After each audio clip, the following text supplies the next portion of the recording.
if you have any questions, drop them into the Q&A window. We'll go from there.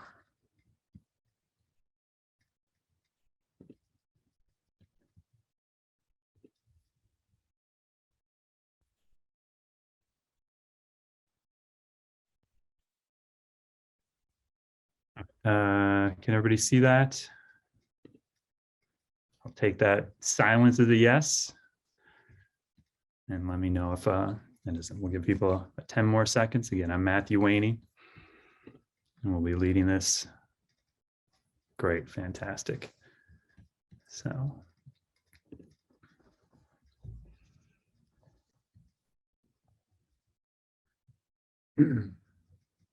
And hopefully you and your students are signed up for some of the stuff later on. I know students have a chance to be working with Disney right now. You have some character design, and just love what the Brick Summit does, whether it's for students, educators, people in the industry, bringing us all together to just help improve the equity out there and the inclusion of students and teachers from all across the state, all across the country. All right, let's get started. There we go. My name is Matthew Waney. Just a little bit about myself. I currently live in Los Angeles. I've been here for over 20 years. I started my teaching career doing Teach for America. I was sent to rural Texas, and where I taught high school English and asked to help out with the drama department. They said, yes, you're it. We don't have a drama department, so can you build it from the ground up? I said, of course, that'll be fun. So after about my 3 years there, I moved to Los Angeles. I got a master's degree in screenwriting from USC and continued. I taught there composition while I was at USC working on my degree, as well as continued to substitute for Los Angeles Unified, and just kept doing different stuff along the way, as far as eventually was brought in by a school to build a summer film program just to immerse their kids in that.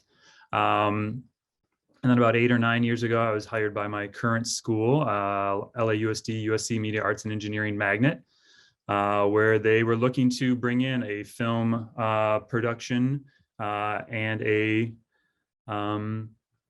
as well as animation programs. And I was like, what do you guys have here? And they're like, well, we don't really have anything. You have to build it from the ground up. So that has been a theme running through my career here, and I'm going to talk about that a little bit more as we get into it.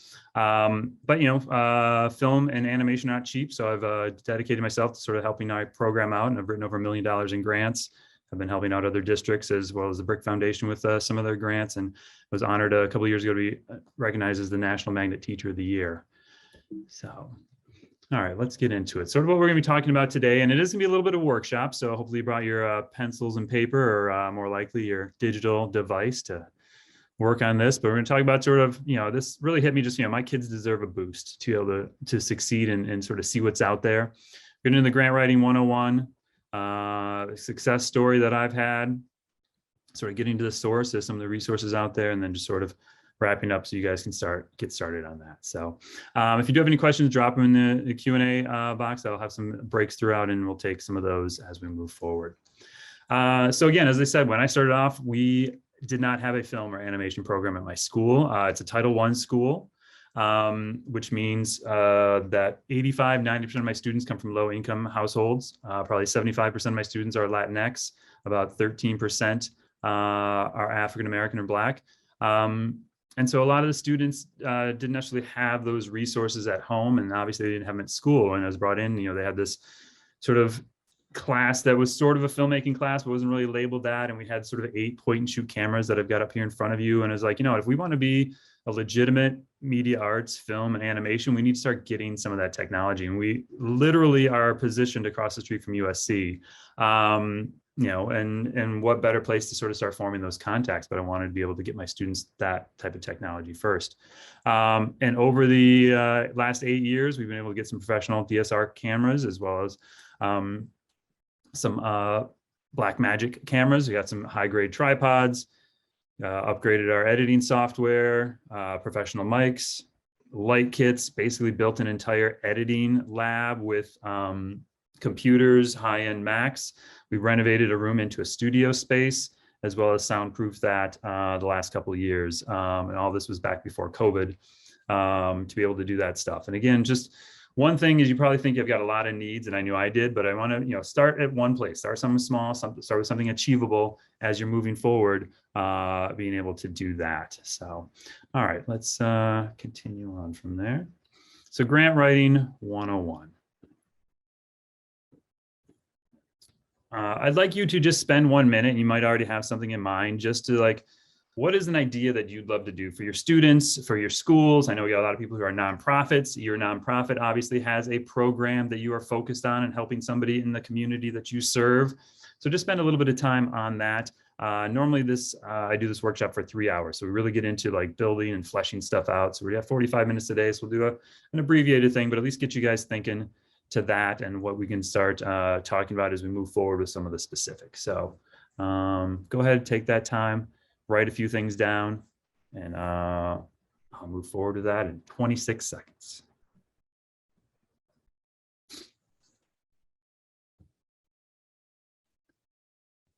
And it'd also be great if you could even just drop the name or what you're thinking about doing briefly into the chat so we can sort of share that idea, since it's normally try to have this a little bit more interactive. Or I guess in the Q&A section probably.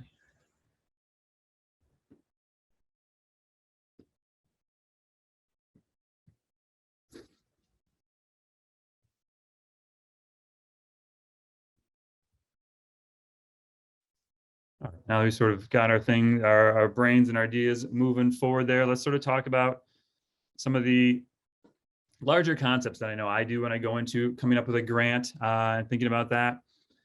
One thing, even before you get to your grant, make sure that you're documenting everything, any achievement, no matter how big or small, that your school, that your nonprofit is doing. Because ultimately, to make your grant application stronger, you want to show stuff that you've already done. Now, obviously, grants want to help out people from all areas, all communities, all whatever. But a lot of times grants are drawn to people who can show that, they want their money to be used effectively, have some impact, have some great successes. So if you can start showing stuff, even if it's not connected to a grant, do that. I know for myself, if we were making a stop motion animation project, I get some photos of the kids doing that or their final projects to be able to share. And obviously it'll kind of fit with what the grant is requiring, but I cannot stress enough, just take those photos. I'm sure many of you are already doing this, but if not, keep doing it. And those who are, keep doing it more. A lot of times people are grants, I want money for a camera, I want this or that, which is all fine and good, but again, the people who are going to be giving you this funding, they're looking for something a little bit bigger. So try to make it more than just your organization. What in your community can you partner up with? Can you be able to do stuff with? Even thinking about different issues. And obviously this is back before COVID, but anywhere from disaster relief, education, environment, LGBTQ, hate crimes, special needs, anything and everything. And again, a lot of your nonprofits, you guys already have your mission statements. You kind of already have your focus. So you can utilize that. But as far as your schools, again, you can't just simply say, I need a camera for my classroom, because that's something that, countless schools are in need of. So you want to start sort of setting yourself apart, make yourself a little bit more unique from the other applications that will be going in to that. And related to that, having to get some technology in there. And again, I've talked to teachers before, I'm an English teacher. I just want to get a set of books, or I'm an art teacher. I'm a traditional art teacher. I want to get some pencils and some paper and stuff like that. And that stuff is all good. It's important. But again, you got to also think from the grantor's side of it. If they're giving funding, they want to be able to, have something that's sexy, that's amazing, that's really going to sort of stand out. They don't want to seem cheap of like, I just gave some paper and pencils type of stuff. So now, if you're asking for those literature books, if you're asking for the colored pencils and paper, that's great. But also, could you get some iPads to go along so that they could actually go from traditional drawing to more digital drawing? Could you get something where the kids are not only reading it, but then maybe you're getting stuff where they could do their own podcasts as an assignment out of that. So you can sort of build it and integrate technology into it. You're not going to guarantee anything, but it's definitely going to make your application stand out a little bit more. And then always, think back to, even our students are applying for college and stuff, we don't want to just be numbers. We don't just be like a bunch of stats. What is the story that you can tell behind your students, behind your program, behind your nonprofit, behind your classrooms? Really sort of make it stand out and really put a face and some feelings behind what you're talking about to move forward from there. All right, so I'm going to give you about a minute, maybe a little up to two.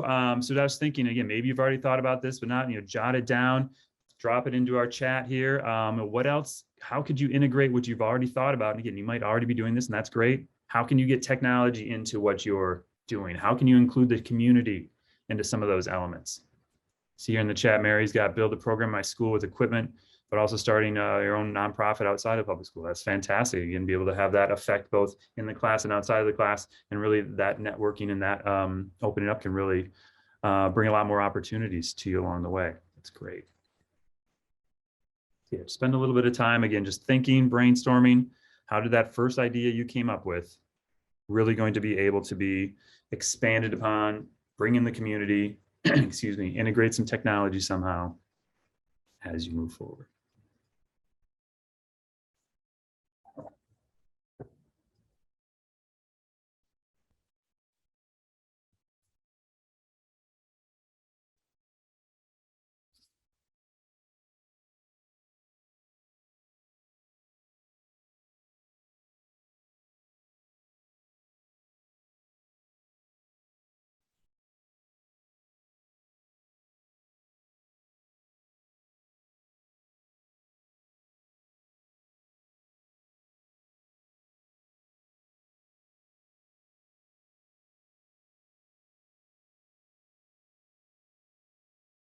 All right, let's move on.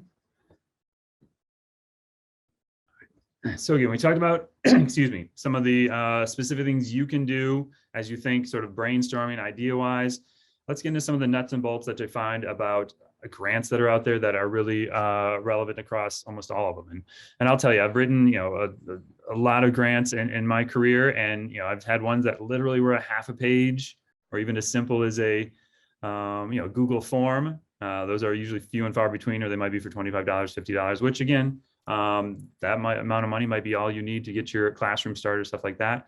But a lot of times, anywhere from 4 pages to, I've done ones that are 120, 130 pages with all the additional like funding and background information and additional financial stuff that they need. So people often ask me, do you have a sample grant to look at? And it's really tough to do that because the one grant would it require, again, like 50 pages, another one might require 4. So what I generally focus on are just the pieces that you're going to need consistently across these as we get forward. So obviously a history of your school and program.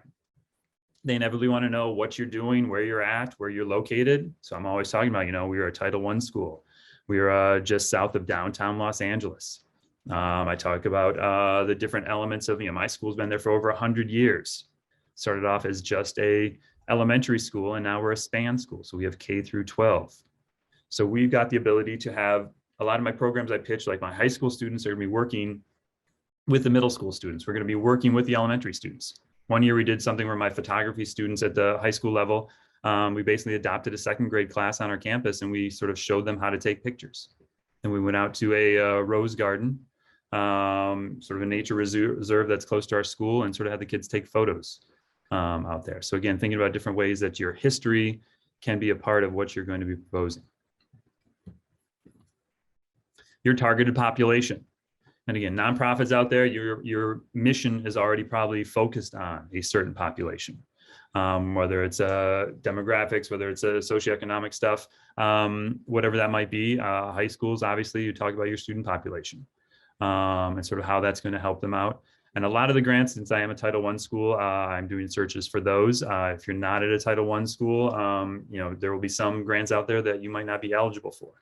And that's where sort of doing that research can kind of come through to that. They're ultimately going to ask, what are your needs and justifications? Again, you can't just say, oh, I need 4 cameras. What is the need? Why is that relevant? Why is that important? And again, in the back of your mind, or just being in your classroom, being at your organization, you might know what that is, but you got to be able to articulate that. You got to be able to break it down. Written and written form, obviously, and that's where those photos and stuff can really sort of help show.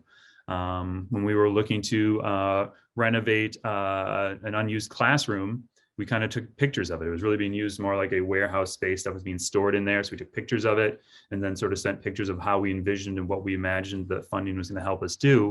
So again, so it's not just words on a paper. They can actually see something, can sort of see the before and after. They can see successes that you're sort of dreaming of making happen. And again, it's all good and philanthropic and stuff like that, but ultimately these donors are doing it for a reason. They also want to look good. They want to be able to have some positive stuff behind themselves to this. And I love this quote here: advertising saying that you're good, PR is getting somebody else to do it. And I know for a few grants, and I've sort of seen this in a grant application and use it in all the ones, whether they ask for it or not, is like, really, how are we going to say it? So, if we get a grant from you, we're going to put a blurb into our yearbook so that everybody who buys a yearbook is going to know that you helped contribute to us. We've put, like, when possible, sort of like stickers on some of the equipment. We've gotten like a sort of a plaque that sort of announces, this one organization has donated money and they're consistently year after year giving us money. So we've got that right when they walk in. And again, it's small stuff, obviously, and to them, it's just a great thing that, we're not just taking that money and, sort of thank you, goodbye type of stuff. And so those are things you'll think about, how is this going to do with them? And what I really talk about often is like your own philanthropic vision goes along with what we're doing. Like, we're basically your goal. We are there to fulfill that goal that you might have to help people in certain communities, people from certain populations, whatever it might be. And this is probably the most important thing, the community impact. As I said before, even if it's like, oh, I just want some, paper and some crayons, in a way, so what? But like, no, I'm going to do that so we can can create posters to put up at some of the community centers around our community, to be able to tell them about this tutorial thing going on, or this opportunity, or whatever. If you can say how these things I'm going to get is going to lead to this great impact across my students, across our community, across the parents who might not know how to get their children signed up for scholarships or even to apply for college because it's new to them. That community impact, I think, more than anything else, is going to be the top thing you want to really stress and really think through. And obviously these grants, whether you're writing 120 pages or a 2-page grant, you can't just start it that week. You can't just start it a couple of days before unless you kind of already have that vision and you're kind of using it again. It does take some of that brainstorming and thinking through and sort of the legwork on your side of how, especially in this case, how that community impact is going to be a part of what you're doing. And then just a legacy of your success. And this goes back to, taking photos of everything. But every year that we do stuff, I'm taking pictures of it. Right this picture you see in front of us. This is from a UCLA film festival that for 3 years, my students applied to this. And it's not through UCLA's film department and through their film program. It was actually through their environmental science program. So they had heard that I was doing, had a film organization that we had worked with some other people that they had spoken to. And they're like, we're thinking about doing this, are we going to really get this type of feedback from people out, this is not for, film school opportunity. But my students got to make stuff that was related to, you are what you eat, clean water, overpopulation, really stuff that was affecting California. And again, this is all back before COVID. They had a film festival, they screened all this stuff, and the top 3 students in each category walked away with anywhere from $1,000 to $500 cash, as well as some equipment. And that was obviously real to my students when they realized that stuff was up. They really upped their game. I mean, they're already pretty good filmmakers at that point, but when there was something on our side that made them more engaged, they were pushing themselves more. They were really going out and really pushing themselves with their documentaries. But then again, I could then show this for future grants. If you are willing to invest money in my program, look at the stuff we've done. We've had partnerships with Nickelodeon, with DreamWorks that I will put into my application processes, my application proposals, I should say, and just different stuff like that. And that's what we're saying. If we've got this animation stuff, and I'm going to use that for this one application. I've got other film, video stuff that my students have done. I'm going to put that in theirs, and it really kind of just feeds off itself. Like, my students have been selected within our district to go around and do, it's called Senior Sign-In Day, where basically our seniors say what college they're going to go to, if they're going on to college, or what their career is going to be. And we were selected to go to 6 different campuses and film and interview students and get B-roll and all that stuff. And again, it kind of feeds off of it because they'd heard we got some grants. So they knew we had some new equipment. And then when we had that new equipment, I was able to say, like, this equipment now has allowed us to go out and literally be a film team, a professional film team, to go out and create this that was screened across our district. And that's where, again, oh, I'm not really doing the big stuff. We all start somewhere. And that's where those first stop motion, and we do like claymation animation stuff. And, those weren't seen outside of my classroom, but I'd include those more. And then as you get different things and a variety of things and stuff kind of continues to ramp up for you in your program, you've got more stuff to throw in there. So, okay. All right, I'm going to sort of go through this part and we'll take some initial questions and then we'll get to the second half of this. So, and again, this is just kind of across the board of stuff you might need to do. Almost all of them will ask for a cover sheet. They'll be asking for a budget breakdown. You can't just be like, oh, I want $5,000 for stuff. I mean, literally most of these places are like down to the penny. What are you spending on what? So, you've got to get out, my film stuff, I'm going through like B&H or Sammy's Camera if you're here in Los Angeles. Just sort of get a sense of what that is. And obviously, it doesn't always have to be exact, but you can't ask for 1,500 and then put your stuff ultimately in for 3,500. It's got to be somewhere in that ballpark. Timeline of your project. Inevitably, you get 3 months, you get 6 months, you get 12 months to spend that funding coming in. How are you going to assess this? And again, you can't just say, oh, my kids are going to get better at drawing. Like there's got to be a physical final project. And for those educators out there, if you're doing like a PBL, project-based learning project or something like that, that can really be a showcase, even if they're presenting something to somebody else. And there's probably teachers out there who aren't, and maybe not in the arts out there, whether it's science or we've had students where I've helped out where we did it was through our PE classes, where the students were creating an exercise program, a diet program, just sort of encourage healthy living, healthy eating and stuff like that. And again, some of the students are like, oh, I've had film, so I'm going to make a film component to that. Sometimes they'll ask you if you have any other outside funding. Doesn't always mean they won't give you as much, but be honest about that and just tell them what you've got. Who are going to be your team players, key partnerships that you might have. Demographic stats that we talked about. Some will ask for your tax exempt verification. That'll be a requirement for that. Your program's annual budget. Letters of support from parents, from community members. And again, if you can get a great community member or even a parent to talk about what you're doing and how that's affected their kid or how this has been an issue for their son or daughter, can really help. The visuals I talked about, acknowledgements, and a conclusion. And again, this is a long list. You might find somewhere like, oh, you only need like 2 things off this list. But for the most part, some of those that I really highlighted, your budget breakdown, your timeline, sort of who your key partners might be, can just really be helpful for what you're trying to build. So, all right, before I get to that, are there any questions there? Let me see if we got anything at this point, and then I'll get to the second half. I was asking where should we look for grants and how do we know that they're credible? I'll get to that a little bit more later on, but that is obviously one of the most challenging things. I know a lot of times I'll sort of do searches through the state government in California. But again, it kind of depends what you're looking for. I mean, a lot of times those are much larger grants. A lot of the smaller stuff might be more community based, but again, I'll talk about that in a little bit. Great, Mary, good that you're really close to where I am. Great. Okay, let's continue on. I'm glad this has been helpful and for many people who are there. Oh, it looks like, is that Adrian? Adrian has a question. I don't know if you can speak here. Is your hand raised? Or maybe drop that into the chat. All right, sort of talking about sort of the personal stories of what I've shared. And again, this was something that had happened to me back in Texas. So even when I was starting to do some of my grants in Los Angeles, the school I was at, I would pull from other stuff that's previous to again, really show that I, as the teacher, I, as sort of the sponsor for the grant, was able to have stuff showcased. So I'm going to share this. This is an interview I did back when I was selected as the teacher of the year. So.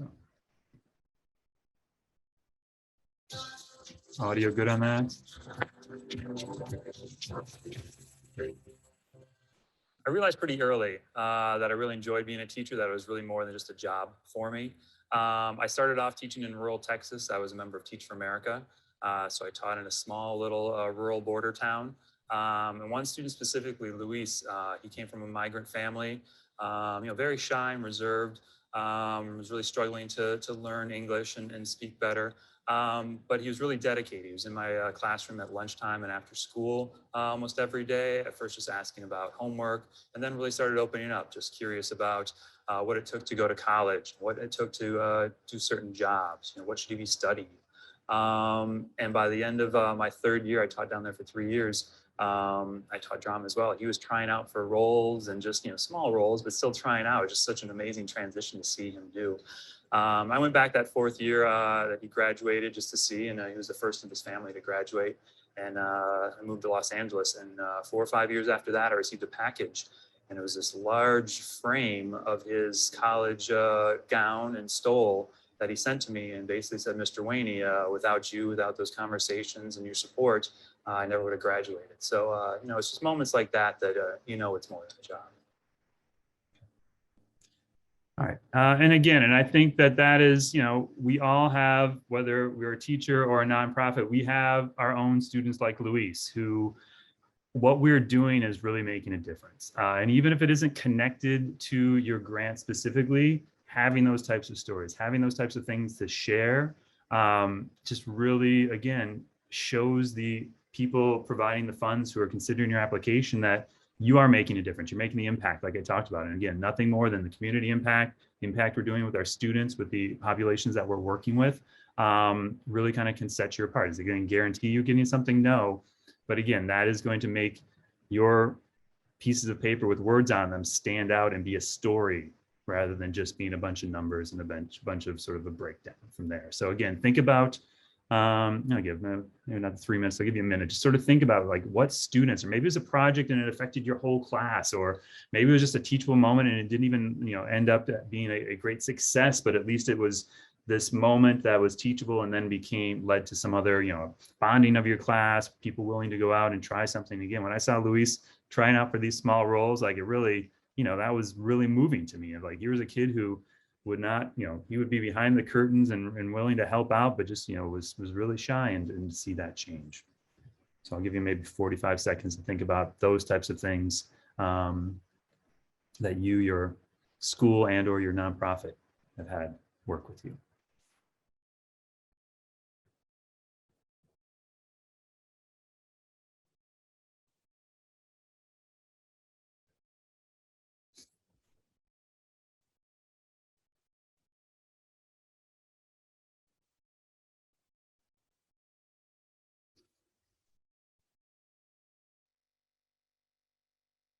Got anything you'd like to share into our chat, drop them in there. And again, I know it might be a long story, but at least even something brief to have other people. Again, the more you sort of see what other people are doing and then sort of what they've had been able to pull in for their own experiences can always be enlightening for ourselves.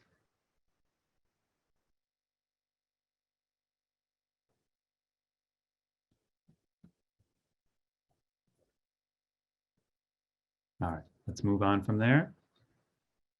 So I want to tell you about what ended up being one of my sort of big first successes as a grant proposal. And again, I mean, we got here, it wasn't really the proposal, as I was just saying, it was truly a story built upon community impact, what my students could do and what they'd learn, and sort of going from there. And this photo here, that is one of my students, and I'll talk about him in a little bit, who just was a part of the Los Angeles Fire Department cadet program for one of his film projects. So I sat back and just, again, I do a lot of PBLs in my classroom. So, what is a way that we can create positive career change for our students and help them engage with the community? Because anybody who works with teenagers, they've got their amazing times of, stepping up and really delivering, but a lot of times they're shy, they're a little indifferent, they're a little bit just sitting back and not willing to make those first steps, or communication is really hard, or like, oh, well, I was supposed to, they wanted me to say something. I never responded to their email. I was like, oh, that was a great opportunity for you. So here's the project I came up with. We were going to create socially conscious documentaries about specific community nonprofits in our neighborhood that could help students prepare for college. So this is going to require, again, students to go out and physically interact with existing nonprofits. This doesn't make up something and pretend that it's out there. They had to go out and contact hi, my name is so-and-so, I'm at this school, can we do something? Now, to be fair, a lot of my students were did them on organizations that they were a part of. So it might not have been just a cold call for them, but some of them did. They kind of, didn't, I don't know what to do, so I'm gonna have to find stuff. And they worked in small groups of 4. And ultimately for me, my ask, and at simplest level, was I wanted 8 inexpensive professional cameras that my students could use off campus, because the equipment I had gotten at that time, like, it was bound to my classroom. Kids could use it during class time, at lunchtime, maybe if they're after school on campus. But when you're doing a documentary, especially for an organization, you're going to be at their location. You're going to, again, this is all back before COVID. You might be at their facilities, you might be out wherever. And I just wanted something that kids could take out, because some kids had, cell phones they could have filmed on, but not all my kids had that, or if they had a cell phone, it wasn't something that their parents allowed them to take out there and stuff like that. So I was asking for 8 inexpensive professional cameras. And again, if I just put that down and sent that out, that is going to be put at the bottom of the pile, because that's not, anybody could ask for something like that. So here's the story. I started off with students, parents, and community that we already had. And I was like, all right, so where are we already having students interact? Where are we having students do stuff after school, on the weekends, through their churches, synagogues, mosques? What are they doing out there that's helping them become leaders, helping them develop skill sets that are helpful to them, and or preparing for college? And we came up with some, and these are some of the ones that we actually did documentaries on. And if you're in Los Angeles, these are out there. These you can find for sure, and some are across the state and across the country. So Urban Text. And this is a organization that's dedicated to young men of color. It teaches them how to do coding, how to develop their own apps, and they basically become entrepreneurs. They have to come up with a whole idea. They pitch it to individuals who then will decide, I'm going to give you $500 to make that over the summer. I'm going to give you $1,000. And I had a number of my young men in my classes and at my school be a part of this, and it just really changed their lives. Like, they are going into computer science now, coding, design, and stuff like that. So that was one organization we ended up making a documentary on. Salvation Army Red Shield Centers. I wasn't even aware of this. I knew we had Salvation Army facilities in our neighborhoods and stuff like that, but some of them basically function as boys and girls clubs in our neighborhoods. And a lot of my students are doing that. They went there as their young children after school. And then as they got to high school, they actually became mentors to help out the younger children with their homework, playing games, stuff like that, having somebody interact with. A lot of the kids were coming from, they were only children. And so that was really their way to interact with other kids and stuff like that. And again, I'm sure that exists in other big cities across the state, as well as probably some small cities as well. So that's something to look in your own neighborhood. Iconically, in our neighborhood, we have the 24th Street Theater, which kind of functioned the same way, where after school, they would have different plays going on or different, public speaking things. But a lot of times the kids would just go there, and it was like a community center for them, where, again, some of my students went there as young children and took on some of their workshops. And then as they got to be older, got to be in high school, they functioned and worked there as mentors. I was aware of the LAPD cadets program that was there, but I didn't know these students. This, I don't know if you can see my mouse there, but this woman, a young lady here leading this team, that was one of my students, and this gentleman right here, another one, and actually 3 of them, this young lady as well. So, but they would get up at 4 in the morning on their Saturdays, on their Sundays, everyone, during the summer, during the school days. And they would get up and get there and train. And these were some of my students who were not the strongest of students in the classroom, and or might not have been as focused and engaged as much. And they would tell me, Mr. Waney, once I got into this cadets program, it really changed my focus. Like, I knew I was kind of wasting opportunities, and it really sort of changed my way of bringing my grades up, not waiting the last second to do stuff. And so we did a story on this, and we had to get permission from the LAPD cadets program. But again, that was in the hands of the students to make that happen. And then last but not least, we have a student here, Tyrone, who, and I didn't even know that there was a fire department cadets program. When he told me about that and a couple other students who were doing it, I was like, that is amazing. And when he talked about it and brought back some of his first footage and photos, I was like, this, is like an award-winning film that you could be making here, of like students being a part of this program and just the stuff they got and sort of the personal stuff that they shared about it. So ultimately, my point is they were engaging in the audience, in the community, and going really finding things that were important to them. And I'm going to skip over this one just for time constraints. But then also in my proposal, I talked about the value of making documentaries. So again, that was our community engagement.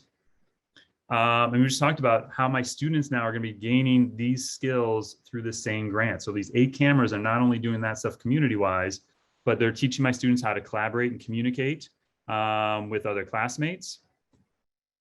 It's teaching them how to do interview skills, and whether you're going into film or not, to be able to get in front of somebody, whether there's a camera there or not, and answer questions and be able to interact and think on your feet. I mean, those are just great skills, essential life skills, no matter what they're doing.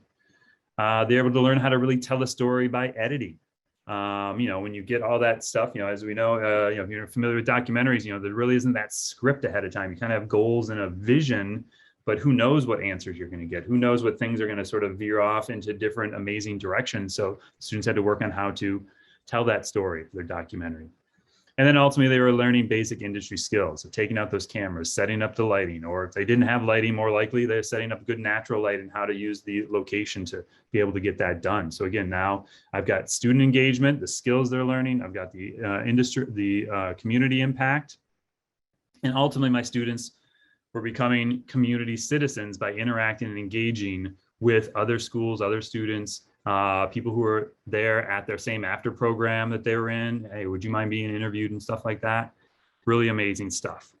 And as you kind of put these pieces together, I'm sure you're seeing how like these proposals now are becoming much bigger. They're having a much larger impact and larger scope to them. And right then and there, I think that is great for a proposal.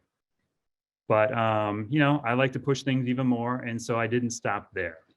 Our final thing that we did is we created a festival, a film festival on a Sunday afternoon in our community where we were, this is the one part I did. Everything else was sort of student driven. I went out and found a theater that was about a couple miles away from our school. They donated their space. They had about 250 seats for us. They had a great lobby area and stuff like that. And then my students created promotions for this that we put up all across our community, handed out at these different locations and organizations, sent out to parents, sent out to our school board members and stuff like that. We had a team of girls who put on some pep rallies just to encourage, like, hey, check out this film festival, check out these great opportunities you guys could have. And it was great because these are my juniors and seniors, and they came to me one day, they're like, Mr. Waney, these ninth graders, I mean, what is it these days with these kids? I mean, they're not really focused on their assignments. They're not doing their work. They're falling behind. I mean, what's going on? That wasn't how it was in my day. And it's like, that's fantastic. What would you guys like to do? They're like, we'd like to go into some ninth grade elective classes and just sort of talk to them a little bit about, starting their sort of path off strong as they get into high school. We had a team that created, because I was also doing an ad design class at the time, who built a website with all our community partners, all our project proposals and stuff like that we had connected to it. And then we had a social media team who was blasting stuff out to people. And then the best thing is on that day, not only were we showing films, but we brought in 5 or 6 of the organizations that we did films on, and they set up tables there to talk to parents, to talk to other students. Oh, what? I just saw a film about what you guys do. I want to sign up for what you guys are doing. Or parents like, I didn't even know you were in the community for us to be able to do something like this.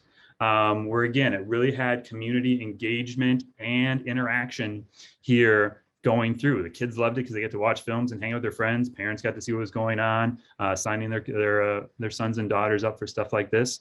And it was truly, ultimately ended up being an amazing thing. And again, not all of it, because stuff just kind of happens along the way, but a lot of that I thought of beforehand. I put into my grants as I sent this proposal out. And I sent it out to I probably sent it out to 5 different places that year. And by the time I heard back from them, for the first time, I brought in $30,500 in funding. And obviously that goes beyond just the 8 cameras that I started off with. That was my initial idea. But this, again, is where you've got to give yourself that ability to envision something larger. Think about that impact. Think about how I'm working with my students, what they can be doing. And I understand not everybody out there is working with high school students. So even middle school students, maybe the scale is different. Maybe all that happens on campus. Maybe it's, you're not doing 2 or 3 different classrooms, coordinating and stuff like that.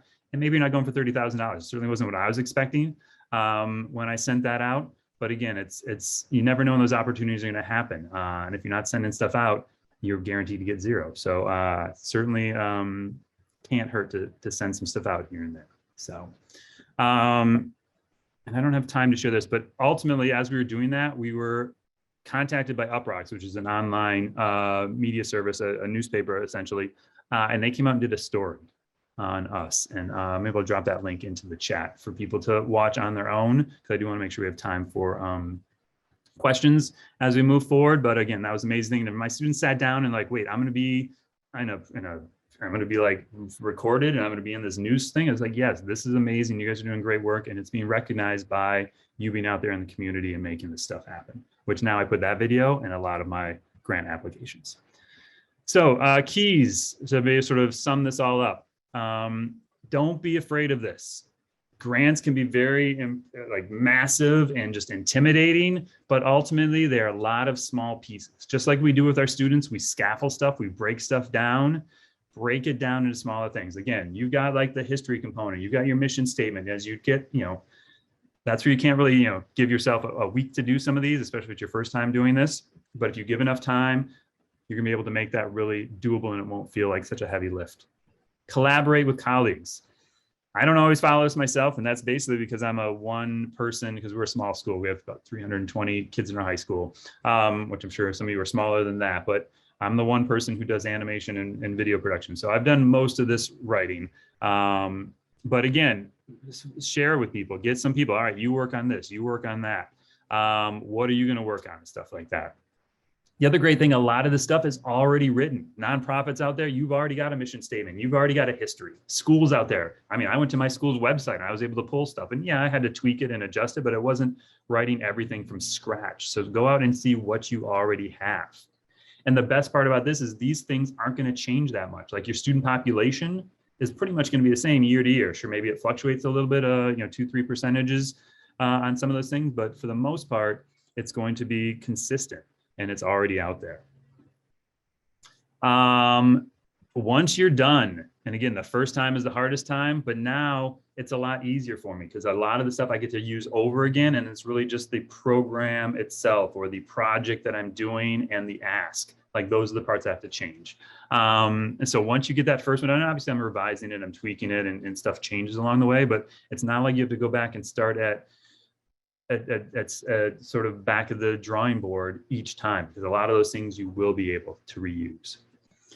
And again, obviously nonprofits, you guys are kind of committed, but even I know a lot of nonprofits out there, you've got your day job and you're doing your nonprofit afterwards. Same thing for teachers. I didn't have time to go out and write 6 different applications per year. So each year I'd say, all right, this is the stuff I want to get. Here's my application, and I'm going to go find 5 or 6 places that this will fit into. And obviously, again, if I have to do small tweaks here and there, but I wasn't going to go out and do completely different ones for each thing. And again, as the luck turned out that one year, I had 4 or 5, I think 4 of them ended up coming together to get that 30,000 plus for that. What we got here? Oh, getting the source. People are asking about this.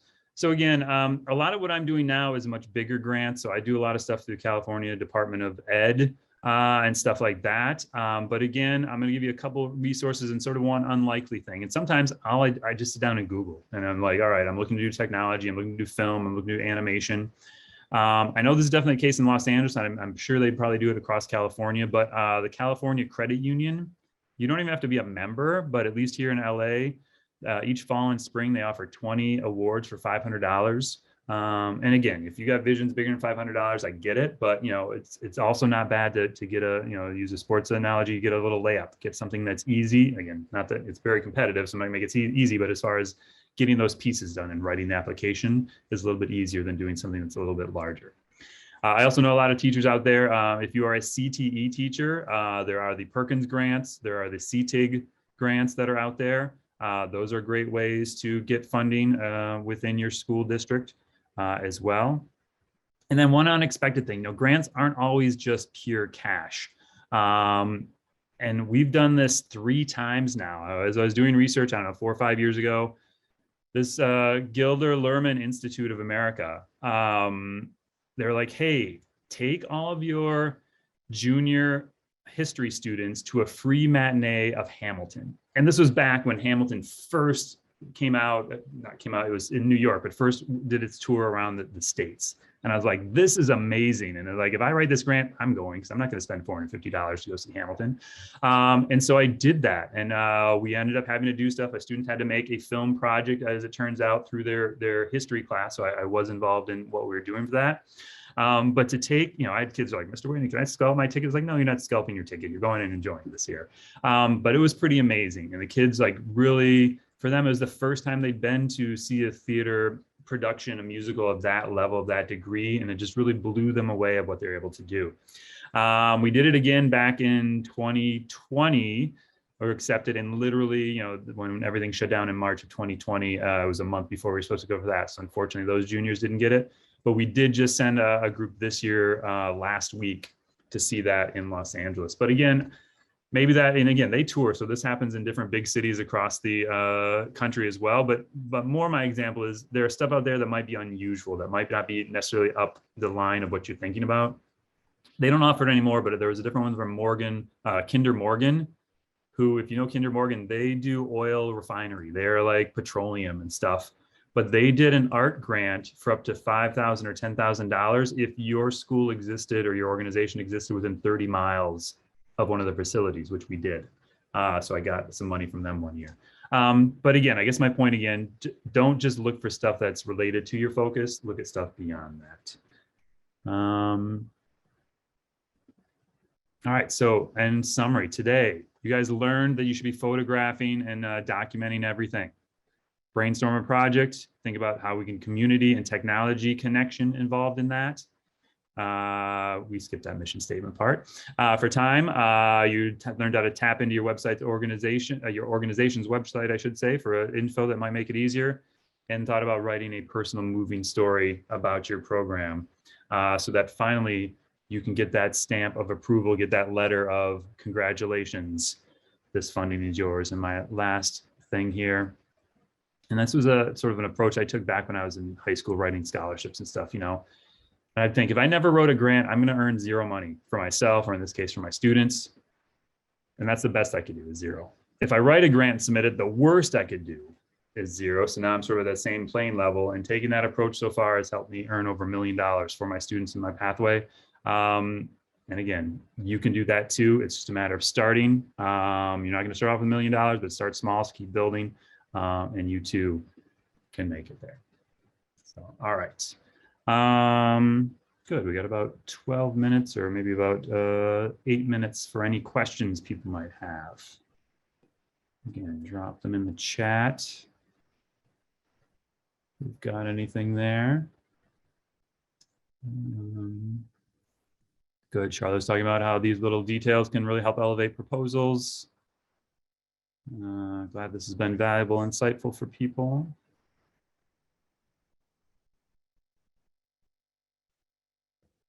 Great. I'm glad that that was helpful for people. All right. Well, I'm going to definitely linger around here. Is there a specific format? TM, who dropped that in there again, and that's the thing where it's really different. As I said, I've done ones that have been a half a page, 1 page application forms, and other ones that have literally been like 120, 135 pages. So there isn't more. And then to go back to, and I guess maybe I could go back to sort of that list that I had given you, as far as, your budget breakdown, your key partners, your key leadership group, stuff like that. Just kind of having those components. And that's really how I have it at this point. Now I've got a document that's got sort of all those things, and I'll get a new application. It's like, all right, copy and paste our history, copy and paste our mission. Oh, what, we don't need that part. All right, copy and paste, sort of the impact that we've had on previous stuff. Are there things you would not do in submitting grants? You definitely, you want to find that balance of really focusing on, it's about my students, it's about my program, it's about making that change. And always saying, like, I'm not necessarily going in there and saying I've gotten all these other grants type of a thing, because again, maybe they feel they want to give it to somebody who hasn't been awarded grants. And it's really just about, to me, each program, finding that need that you really have. You got to be able to justify it. And so if you're just dropping in stuff that doesn't really fit with it, that'll feel like kind of like it's sticking out in kind of an extra grab from you. Again, is that going to doom your proposal? Not necessarily, but again, just stuff to stay focused and kind of keep it as a tight argument, if you will, proposal. Any of the suggestions? Do you have any suggestions for folks who are still trying to decipher how to best help their schools and students? Or how to find the most suitable partners? Yeah, Charlotte, and again, if we were in person, I'd have you elaborate a little bit more on your school, as far as, you know, what do you teach? What is the pathway, or what is the sort of the focus your school has? And I know some that we're magnet schools, some other schools have magnet focus out there. It's really sort of thinking about what skills do you want your kids to learn, what leadership abilities, what elements are going to help them improve the most, and then ideally by doing that, having some outreach, whether even if you're bringing parents into the classroom for the kids to present. I know this is sort of for elementary and middle school teachers, or again, high school, you know, can be a little bit more proactive, getting out there and do stuff on their own. But just as far as, like, you know, finding stuff that's going to help them, you know, our kids are having difficult reading, maybe even setting up a reading program for them. And maybe it requires some, you know, headphones and some iPads, stuff like that. And if you are teaching younger students, you know, think about maybe we could partner with the high school and bring the high school students here to sort of help us out. And if you've got two schools who are kind of co-working on that grant, it's just going to make it stronger, because again, the people who are giving funding, they want you to succeed. And the more people invested, the more people as a part of that team, is probably a better way to go. Again, when I first started, it was just sort of me. And again, I'd refer to different partners. And obviously I referred to some of those neighborhood organizations that we were going to do films on. But just the more people coming in, the stronger that they feel it's going to succeed. Because what they don't want to do is, you know, they've got money, they want to see change happen, and they don't want their money to go somewhere it doesn't get used and utilized. How much or often do you involve your school district administrator in the grant process? LA Unified is a massive, you know, second biggest district in the country. So district-wide, I don't have to do too much unless the grant is coming from within I learned about it from within the district. But I definitely talked to my principal, and sort of early on, I was just like, hey, here's my vision. And the first couple of times I would sort of run the whole thing past him. And now that he has seen that I have success, you know, obviously I keep him in the loop. But I kind of will even get stuff started a little bit just to make sure from my point of view that it can happen. But if this is your first grant for your school, I would run, you know, the more support you have from your admin, from your parent center, if you have one of those at your school, or your, you know, your PTA or whatever version you might have, PTSA, you know, you can sort of use that. And I would definitely help them, because again, they're going to be like, oh, you know what, here's a great parent to bring in, or here's somebody else who is an expert and works in that field and stuff like that. Any good examples? So I hope, I hope that answered your question.